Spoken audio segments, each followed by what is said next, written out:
So we all remember this. Thank you, everyone. I did not share classified information. I did not share it. With your ghostwriter. With my ghostwriter, I did not. Guarantee you did not. Now please listen to this. February 8th, the White House question, Mr. President, why did you share classified information with your ghostwriter? The President, I did not share classified information. I did not share it. I guarantee I did not. That's not true, is it, Mr. Hur? That is inconsistent with the findings based on the evidence in my report. Yes, it's a lie, is just what regular people would say, right? Yeah, all right. So the next one. And all the stuff that was in my home was in filing cabinets that were either locked or able to be locked. That wasn't true either, was it? That was inconsistent with the findings of our investigation. Another lie, people might say, right? Because what you put in your report was among the places Mr. Biden's lawyers found classified documents in the garage was a damaged open box. So here's what I'm understanding, right? As Mr. Armstrong laid out, you find in your report that the elements of a federal criminal violation are met, but then you apply this senile cooperator theory that because Joe Biden cooperated and the elevator doesn't go to the top floor, you don't think you get a conviction. And I actually think you get to the right answer in that. I don't think Biden should have been charged. Don't think Trump should have been charged.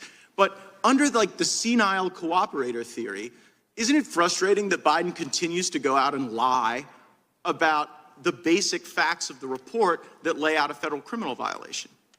Congressman, I need to disagree with at least one thing that you said, which is that I found that all of the elements were met. One of the elements of the relevant mishandling statute is the intent element, and what my report reflects is my judgment that based on the evidence, I would not be able to prove beyond a reasonable doubt to a jury that that intent element had been met. Right, but the reason you have that doubt is the senile cooperator theory. The fact that Joe Biden is so inept in responding that you can't prove the intent, which again, I don't quibble with that conclusion, but it's frustrating to be like, oh, well, this guy's not getting treated the same way as Trump because the elevator's not going to the top floor, so we can't prove intent. While at the same time, Biden goes out there at the White House and says, well, you know, he just blatantly lies. And what I'm trying to figure out is whether or not Biden's lying because he's still so senile, he hasn't read your report, or whether it's a little craftier and a little more devious and perhaps a little more intentional than we might otherwise think. So I also want to go to this Biden Penn Center. Like, did it give concern to you that the Biden Penn Center, where all this classified stuff was being mishandled, was being floated by foreign governments?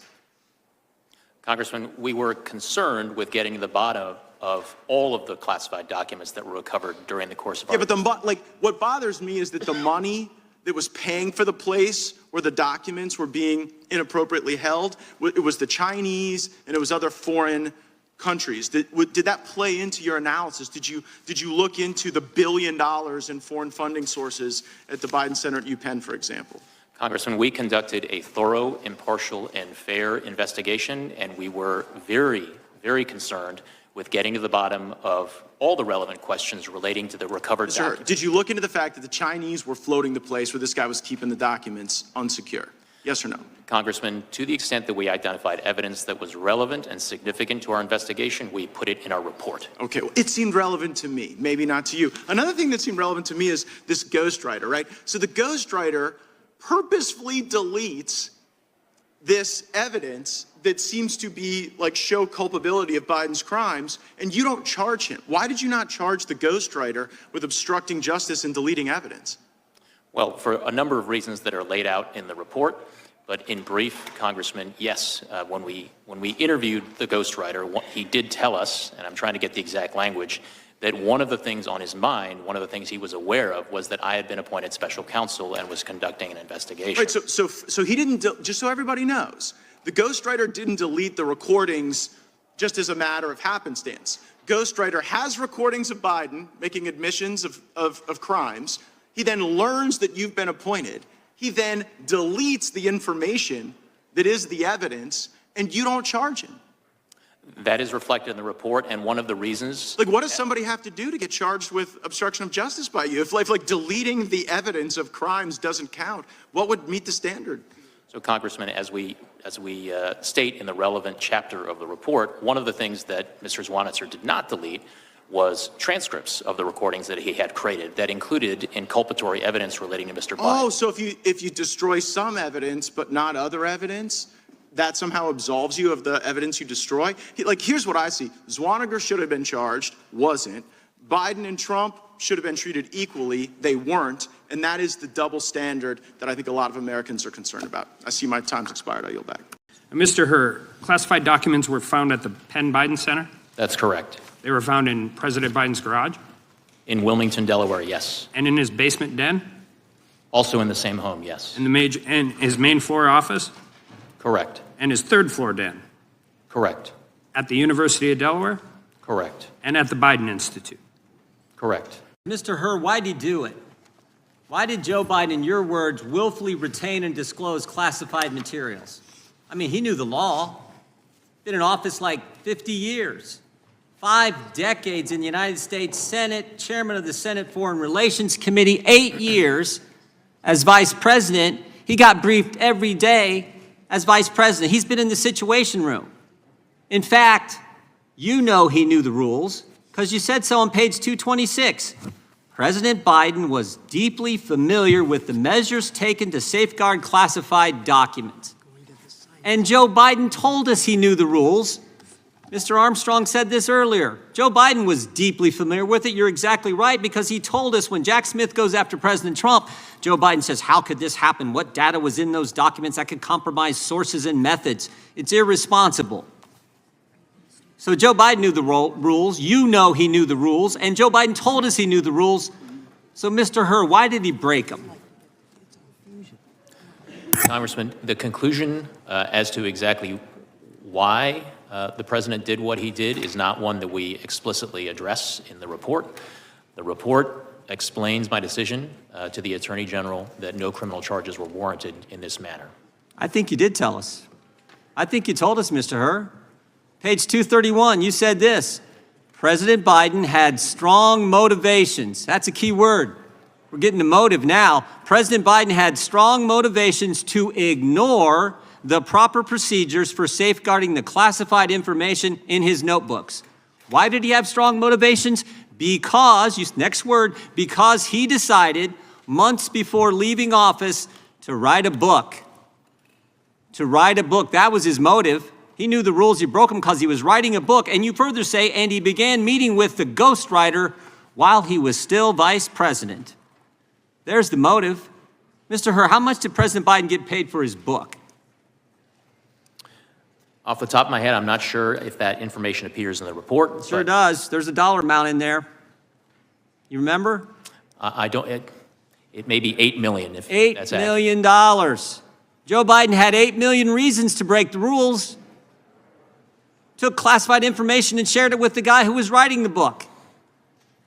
That's why he did. He knew the rules, but he broke them for $8 million in a book advance. But you know what? It wasn't just the money. Joe Biden, here's this page 231, very next page. Joe Biden, in your report, Joe Biden viewed his notebooks as an irreplaceable, contemporaneous record of the most important moments of his vice presidency. He had written this all down for the book, for the $8 million. And the next thing you say in your report is, quote, such a record would buttress his legacy as a world leader. You know what this is? It wasn't just the money. It wasn't just $8 million. It was also his ego. Pride and money is why he knowingly violated the rules. The oldest motives in the book, pride and money. You agree with that, Mr. Hur? You wrote it in your report.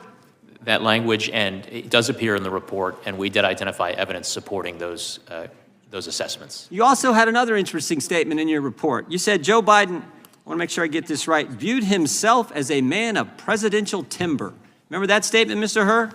I believe that does appear in the report, at least in the executive summary. I think this is interesting, because here's the scary part. Page 200. I said this earlier in my opening statement. Page 200, Joe Biden, this is a quote, Joe Biden risked serious damage to America's national security when he shared information with his ghostwriter. Shared it with his ghostwriter, the guy who was helping Joe Biden get $8 million. And oh, by the way, Mr. Hur, what did that ghostwriter do with the information Joe Biden shared with him on his laptop? What did he do after you were named special counsel? Chairman, if you're referring to the audio recordings that Mr. Zwanitzer created of his conversations with Exactly Mr. Biden, what I'm referring to. he slid, if I remember correctly, he slid those files into his recycle bin on his computer. Tried to destroy the evidence, didn't he? Correct. The very guy who was helping Joe Biden get the $8 million, Joe Biden had used, the motive for Joe Biden to disclose classified information, to retain classified information, which he definitely knew was against the law. When you get named special counsel, what's that guy do? He destroys the evidence. That's the key takeaway in my mind. That's the key takeaway. I yield back. God bless Matt Gaetz and Jim Jordan for doing their job. Of course Joe Biden lied. Now the big question is anything going to happen from this? We don't know. We'll see. Let me know what you think about this in the comment section. God bless you. Catch you on the next one. Thank you, everyone. I did not share classified information. I did not share it. With my ghostwriter, I did not. Guarantee you did not. We also identified other recorded conversations during which Mr. Biden read classified information aloud to his ghostwriter.